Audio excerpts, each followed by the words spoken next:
మీలో చాలామంది యవ్వన బిడ్డలు, యవ్వన చెల్లెములు, నువ్వు ఊర్లో ఉన్నప్పుడు మీ అమ్మ నాన్న దగ్గర ఉన్నప్పుడు చాలా మంచోడివి. ఎప్పుడైతే హైదరాబాద్ పట్టణానికి వచ్చావు చూడు, చదువు కొరకో, ఉద్యోగ ప్రయత్నాల కొరకో, ఉద్యోగం కొరకో, ఇక్కడికి వచ్చిన తర్వాత వెంటనే ఆడపిల్లలతో మెల్లగా సావాసం మొదలెట్టావు. తీరా దానికంతా నగిషి పని చేసి ఏమంటారు తెలుసా? ప్రేమ అండి. యాకోబు గురించి నీకు తెలుసు కదా, నీకెందుకు ప్రేమ? ఏమండి, ప్రేమ పెళ్ళిని దేవుడు అంగీకరిస్తాడు అనుకున్నావా? Never and ever.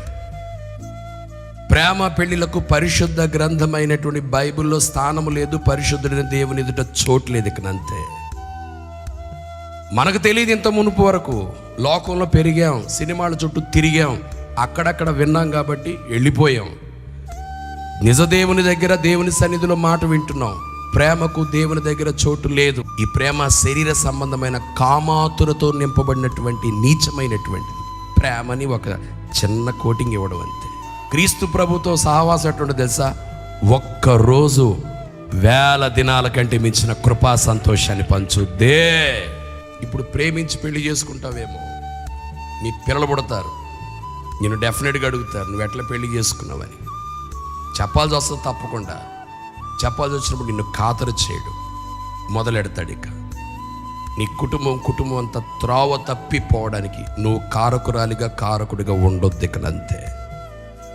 అమ్మ నాన్న చెప్పి ఇక్కడికి వచ్చావు, చదువుకో, లేదు పెళ్లి అనుకుంటున్నావా? డైరెక్ట్గా వెళ్ళిపోయి మీ తల్లిదండ్రులకు చెప్పు. అంతేగా నీ సొంతానికి ఏమీ పొరపాటున చెయ్యొద్దు. ఇక నీ తర్వాత సంతతి పెడత్రోవ పట్టి వెళ్ళిపోతుంది. Be careful about that. నీతో వెళ్ళిపోయేది కాదు అది. నీ తరతరాలు తల దించుకుని బ్రతుకుతావు. ఓ బాబుని అడిగాను, సరిగ్గా ఉండరంటే మా అమ్మ నాన్నలు సరైన వాళ్ళు కాదు. ఇప్పుడు అమ్మ నాన్న తలదించుకుంటున్నారు ఆ బిడ్డ ముందు, వాడు విపరీతంగా. ప్లీజ్ అట్లా చేసుకోకండి. వద్దుగాక వద్దు.